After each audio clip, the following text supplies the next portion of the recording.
Hi everyone, this is Candice, and today we're going to be interviewing Vince. He goes by Bluefooty on Twitter, and again, like, my purpose here is to just kind of find out, like, learn from Chelsea fans, find out where they're from, like what they think about football, what they think about Chelsea. So I really hope that you guys enjoy this interview today. I know I learned a lot from Vince. He definitely knows a lot about football, and I hope you pick up something too. I do have the timestamps below, so you can just skip to whatever section you like. You don't have to listen to the entire interview, or you could, hey. But either way, don't forget to like, comment, subscribe, hit the notification button, because I'll be putting out interviews at least once a week, probably multiple times a week accordingly. So yeah, check me out and check Vince out. Vincent is my real name, so the short is yeah, but that's my real name. And where are you from originally? Nigeria. Yeah.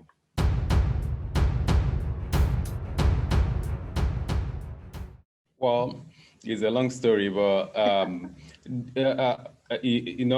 while growing up, I had Arsenal, Manchester United to pick from. I'm from Africa, so they have huge fan base in Africa, especially in Nigeria, Chelsea, Arsenal, and Manchester United. So I'm not from England, so I need to find a connection between myself and their team, so to be able to work it out. Then I love football practically. I'm a football junkie, and I can watch. I started watching football as early as 1988, like a real person. So it wasn't a difficult decision for me to make. So I look at the football perspective from the footballing, angle. I love the way Chelsea played. In that period, Arsenal, they were good, but they didn't play that fantastic football under Graham. And then Manchester United, they were dominating the league almost every year, but I just didn't really find any connection between myself and the way they play and the way the club is, as a football club.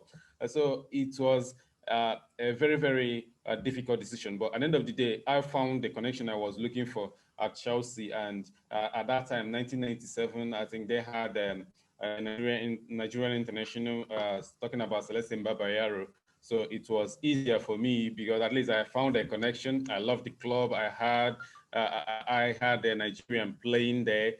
For me, it was a nice connection. Then again, what actually is me was the way they play football. They were so good at that particular point in time. If you watch Chelsea, they were just there to entertain you, play fantastic football. Most times they don't win. Most times they threw away. A lead, 2-goal lead, 3 goals lead. When they play, that they are there to entertain the fans. The crowd were always fantastic at Stamford Bridge. Everybody loved watching Chelsea every weekend, irrespective of the result. So then it became a thing that, to me, every weekend I look forward to watching Chelsea. That was how I fell in love. Then I will tell you a story, something that happened at that period. I was just still in school. Then one day I asked my mom, please go out to get me a towel. She said, okay, no problem. I will go out and get you a towel. So she came back with a Chelsea branded towel. And the funny thing was, at that time, I didn't even ask her to get me a Chelsea branded towel. I didn't even tell her I follow Chelsea. I didn't even tell her I'm in love with the club. I didn't even tell her I'm a fan of the club. Nothing, no clue, nothing. She never heard me say it. Even till today, I never asked her, why did you even go out and bought me a Chelsea towel? So it was a crazy sequence. And at the end of the day, it all clicked, like it was just a match made in heaven. I loved it. Yeah.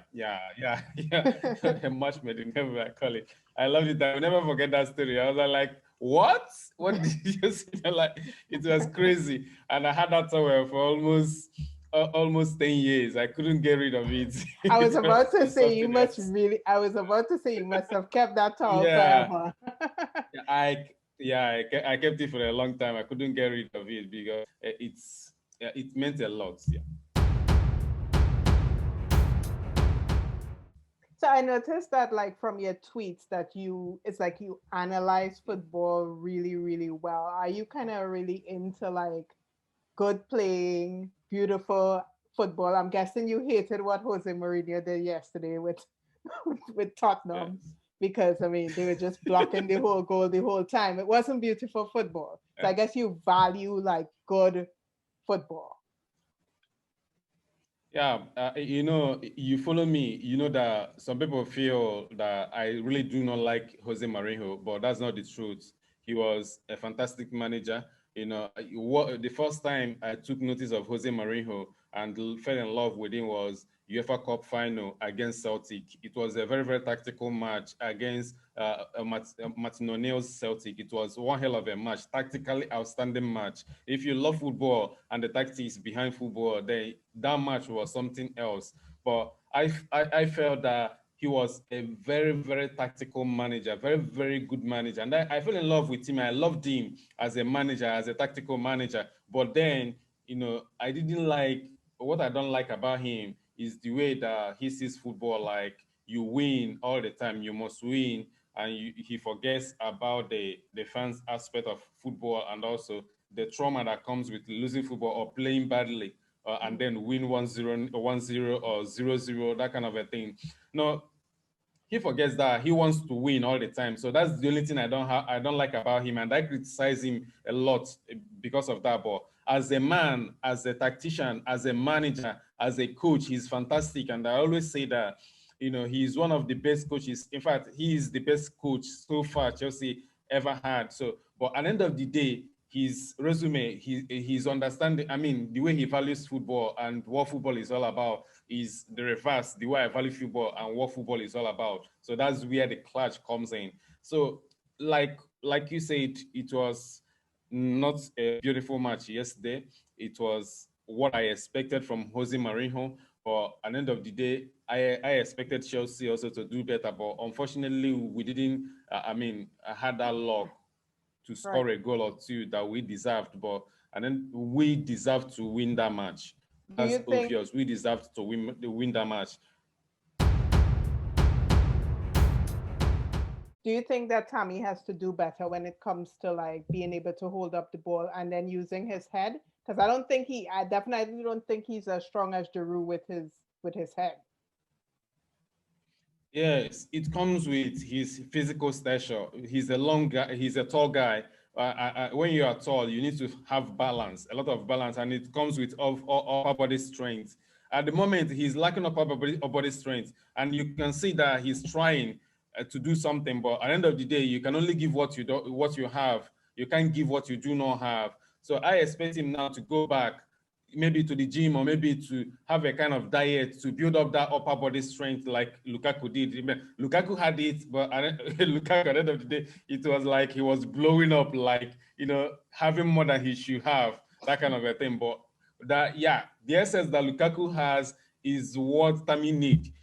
Tammy needs to build up his upper body strength so that if he jumps, he can knock people off. He Right. can knock people off if he jumps. Now, we had situations against Tottenham that if it was Giroud in that situation that jumped, Right. nobody, as in the defender, couldn't have knocked him out or maybe shift him a little bit because when he jumps, he has strength. That upper body strength is still there. That is exactly what Tammy is lacking, but he is still a young man. He's developing. That stature, he will still have it.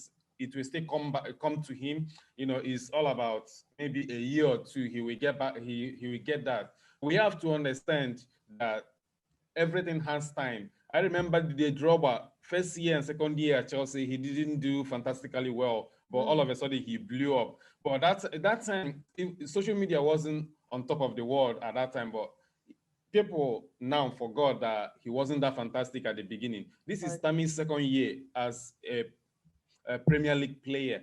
First season, he didn't do that bad, but this is the second season. So we can give him that breathing space. And to me personally, he has improved massively this season. His all-round football. Lacking now is the physical aspect of his football, his physical nature, which there is nothing he can do about it. it can only grow with time. So for me, I can't say that he didn't do well, but I can only say that okay. he did what his physical abilities allowed him. Yeah. But would you put him then above, like before Giroud? Because I know personally for me, I kind of feel like after all Giroud did for us last season to like kind of single-handedly carry us into that Champions League position, that there's no way he should be like third in line, you know? So, I mean, don't you think that maybe like one criticism of Frank is that maybe he could rotate them a little more instead of like going with Tammy for every game? It's clear what Lampard wants from Tammy Abraham. Mm-hmm. Him is very, very clear. Even me, I can see it from here. Mm-hmm. What Lampard, wants from Tammy Abraham. And I can tell you that what he wants from Tammy Abraham, Giroud cannot give it.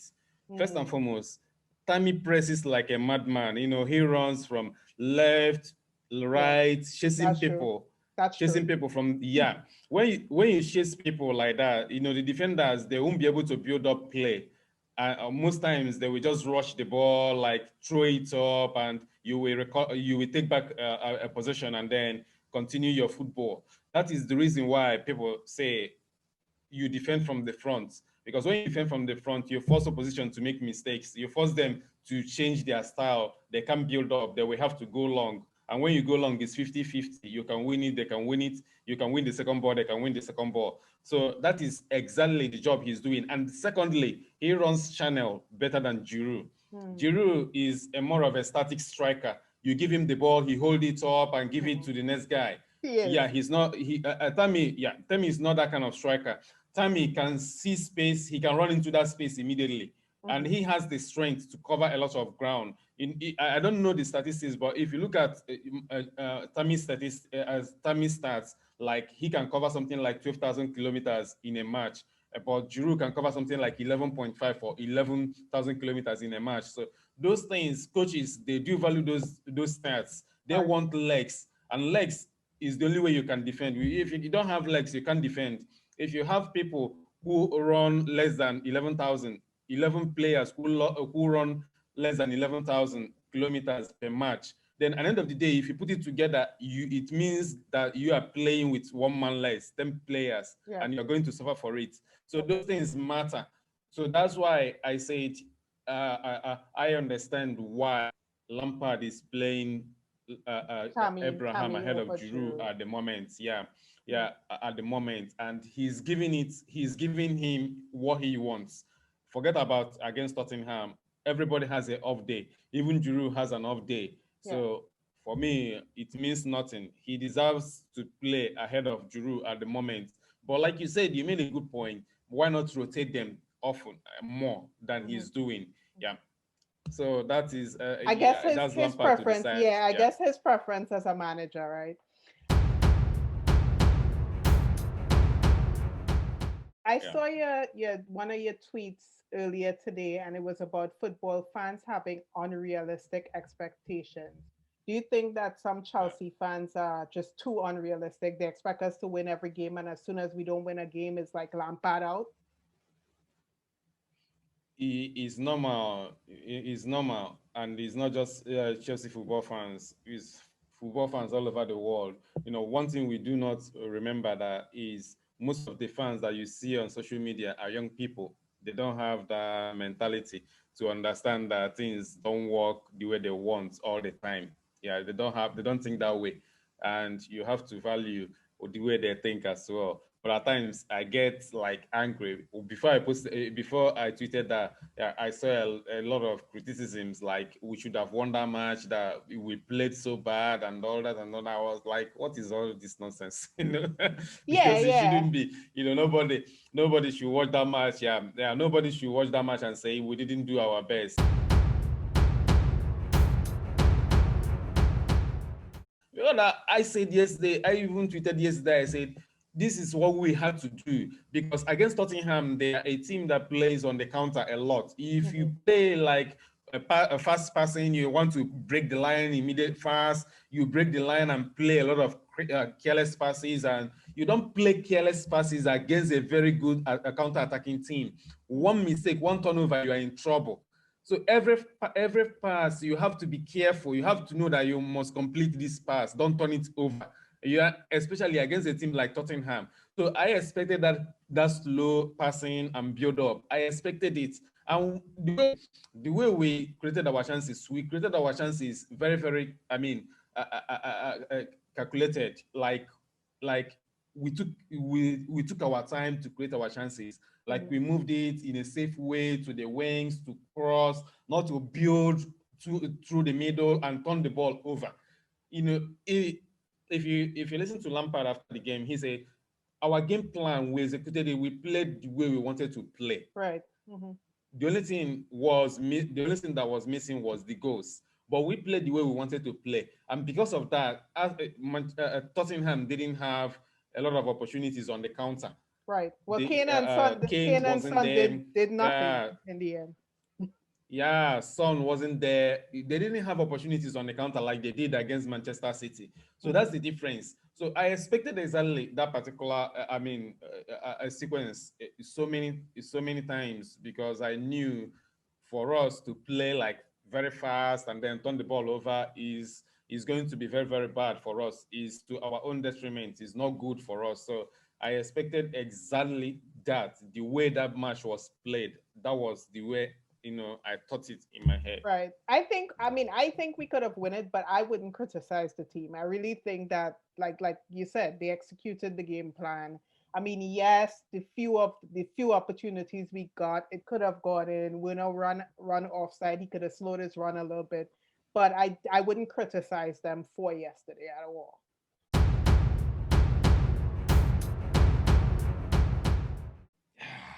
That's very difficult to answer. Seriously, that's very difficult to answer. Yeah, very, very difficult because, man, crazily, he corrected every issues he had last season. Seriously, I can't pinpoint anything that I can say that he has not done well. Really, really, really.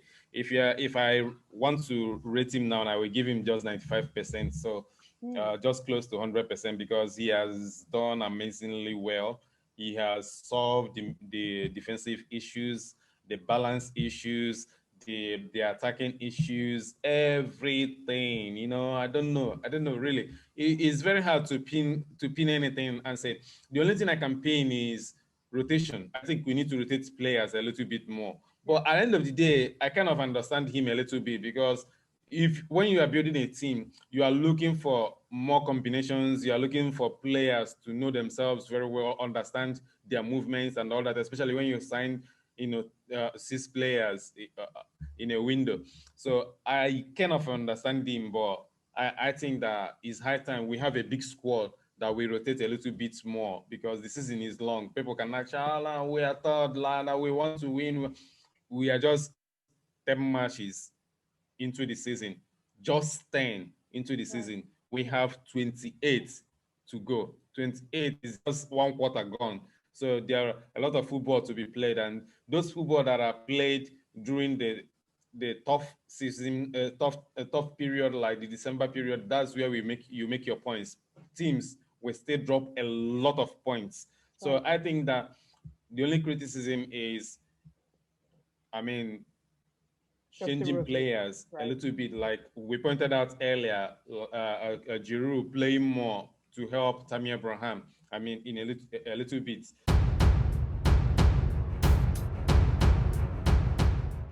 I feel like everyone, has been so good.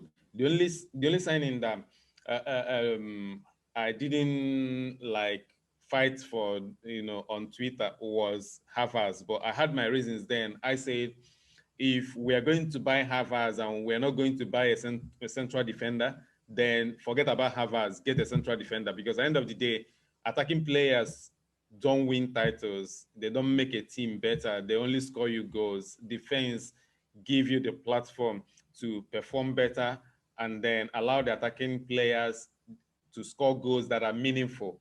You can score 10 goals and end of the day concede 20. Those 10 goals are meaningless. They are useless. Nothing. You don't gain any points from them because you concede a lot. So that was the only issue I had with Havertz. A lot of people attacked me on Twitter like, nah, if you have a generational player, you should sign him and all that and all that. And I said, I don't have any issues with Havertz, but we need to buy the central defender and possibly a goalkeeper. And he did that.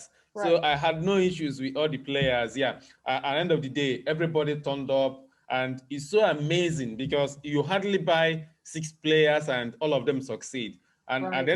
At the moment, it looks like all of them are going to succeed. And it's not simple. It's not as simple as ABCD. You know, people can buy 3 players and 2 of them will flop. Only 1 will succeed. But at the moment, it looks good. What we have seen from his time at Leverkusen is that he is capable of getting the balls and scoring goals. But at the moment, maybe our team is not shaped for him to play close to the balls or play too close to the striker or whatever. But the only criticism I have about Havertz at the moment is, like Abraham, is the upper body structure. Most times he gets knocked out of the way so easily or gets dispossessed so easily, which shouldn't happen in the Premier League because Premier League is all physical. You know, people want to dominate you physically in the Premier League.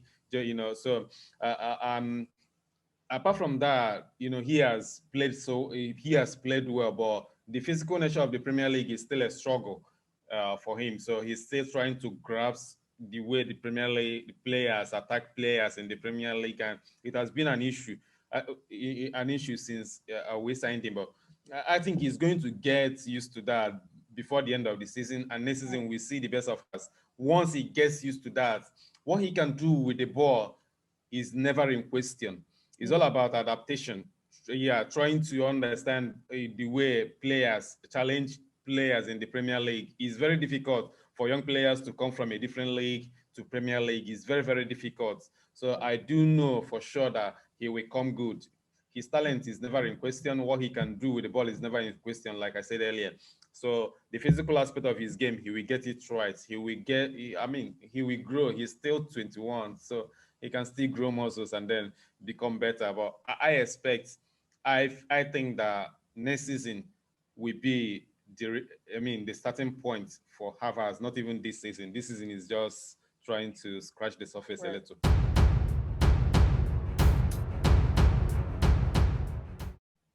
No, being tiny is one thing. Being aggressive is another thing. Ziyech is aggressive in nature. Havertz is not aggressive. Right. So they are two different. Yeah. Ziyech is aggressive. Havertz is not aggressive. So Ziyech, even with his stature and his weight and all that, he can challenge aggressively. Havertz is not that kind of person. So he's always like trying to play everything simple and beautiful, trying, to play that, like you can't touch me, that, like, this is not Bundesliga, this is Premier League. You must be touched, they will touch you. Yeah, they will try to bully you. So yeah, he will get used to it. But Ziyech is an African. Don't forget that he's Moroccan. So when you play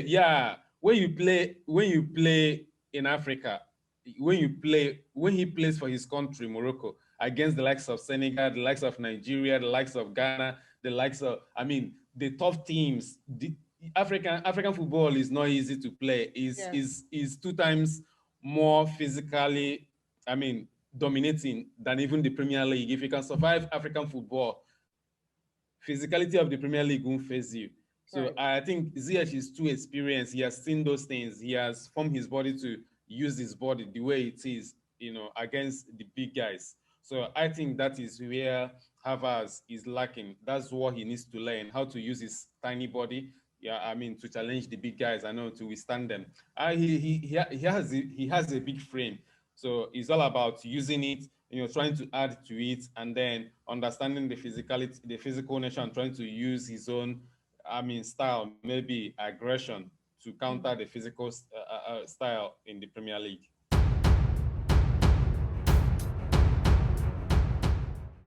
Yeah, Champions League. anything can happen because it's a knockout competition. So, and I think that we are such a solid team right now. If you're a solid team, you can go very, very far in the Champions League.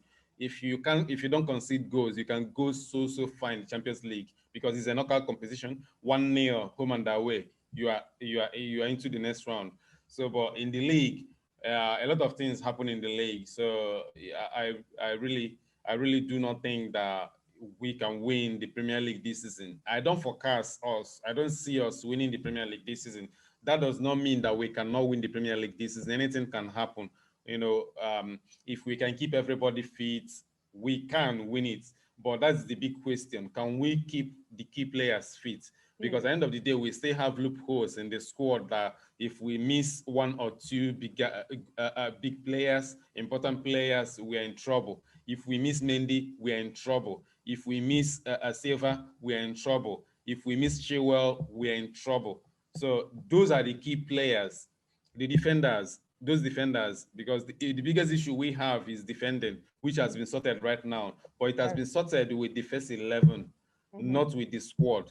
So once the first 11, once the first 11 has issues, then it affects the entire component of the team. It affects the way we defend. Because I don't think Emerson performs as good as Chilwell. No. Right. I don't think Rudiger performs as good as Silva. I don't think Kepa performs as good as Mendy. It's an issue. But if we can keep them fit, we can win the league. Because like I said, our defense is sure with the first 11. So if they're all fit, we are very, very difficult team to beat at the moment. The balance of this team is fantastic. I can tell you that it's fantastic. Now, I'll tell you, last season, let me go back a little bit. Last season, after there was a period that we had, I think, 5 straight wins, and everybody was like jumping, we are going to win the league and this and that. I remember having so many discussions on Twitter and people calling me negative and all that and all that. I am so negative. I don't want to support the team and all that. That was last season. And I can tell you that why I wasn't sure, why I said we're not going to win the league was simple. The defense, we are leaking goals. We are winning 5-3s and 4-2s and 3-2s and all that. When you see that, you can't score goals every match. You can't score 4 or 3 goals every match. There are matches that you have to win 1-0 or 2-1 or even 2-0. But clean sheets, the clean sheets is what makes champions. If you can keep clean sheets, your attackers can always score 1, they can always score 2.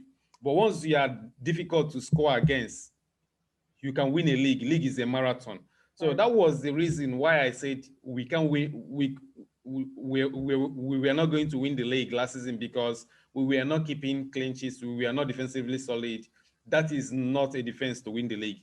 And because one of the reasons also, we were so young, so inexperienced. The likes of Mount, Tomori, Rhys James, they were so young, so inexperienced. First year in the Premier League.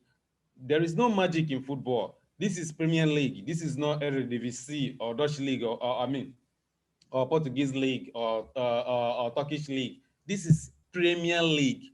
You can't just win it with under 20 players without experienced backups or without experienced players, mixed together. It is impossible, no matter how good they are. Wow. Because one way or another, that inexperience will catch up with them. So it is what it is. So that's why I didn't give us a chance winning the league last season, but I give us at least a 70% chance or maybe 60% chance of winning it this season. But I think next season is the key. I think this Chelsea, if we continue this way without major setback along the way, maybe from the board or whatever, then next season is more of our year. Because I don't think any team can catch us next season the way we are going. Right. Especially with all these coronavirus issues and all that. Even next season, most teams won't buy a lot because a lot of clubs now are having very, very, very bad financial reports at the moment because of the issues. No fans in the stadium, and and so many commercials dropped because of the effect of the virus. So at the end of the day, clubs won't go out of their way and buy big like we did, and then cash us or chase us. So next season, for to me, if we can meet up first two, first three this season, a fantastic season. Then semi-final in the Champions League, fantastic. Next season, we go for it all. I think Liverpool have a better chance of winning it this season than Manchester City. But to me, if you ask me, I tweeted it yesterday. The two best teams in the Premier League right now are Chelsea and Tottenham. In terms of the balance, in terms of the way they are going, I don't know about the squad because Tottenham, they don't have a deep squad as well. So injury to Kane, Kane or Song will affect them deeply. So that is the issue. But Liverpool, they are going through crisis right now. Part of the crisis they are going through right now is because they have been so fit for the past 2 years. They have been so together. They have been so fit, playing together, playing almost every match last season and last 2 seasons. So you kind of think that players somehow down the line, after playing so many matches, somehow down the line, they will start having issues physically, especially muscle issues. So which is what Liverpool, are going through at the moment. Just exactly what Kante went through last season. Right. After playing so many football matches, year in, year out, year out, dropping almost 13,000 kilometers per match almost every season. Until last season, it caught up with him. He was having muscle issues one after the other, one after the other, one after the other. So that's exactly what is happening with Liverpool this season. It's hard to recover those players. Van Dijk is out for a long, long time. A long, long time. Not even like he's going to come back in next month or next 2 months. He's out for a very long time, maybe till March next year or whatever. So, and he's a key part of that squad, especially their defense. So to me, I think this title is between Chelsea and Tottenham. If I'm fair, but it depends on the injuries those teams will suffer before the end of the season. Liverpool, they will have difficulties recovering their injured players, key injured players. Manchester City, they don't even have a balanced team. At the moment, they don't even play like a balanced squad. They are playing with a lot of gaps in between lines. And is as good as is like they are playing with lack of confidence because Pep Guardiola's team, they play with a very close line that presses together. Even if they are pressing high, the two central defenders will be, beyond beyond the center line, pressing together. But all of a sudden, they are all over the place. I don't know what is going on, but he will try to fix it on the training pitch. But how long, how far, when will that be fixed? So that is the issue I have with Manchester City. And key thing is the way the matches are coming every three days. Teams don't train a lot at the moment. They train maybe once before a match.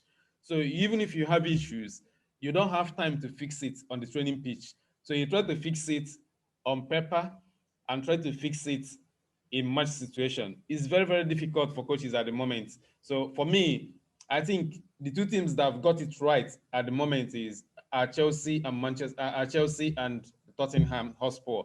So if they can keep it until round of 25 or round of 26, they have a chance.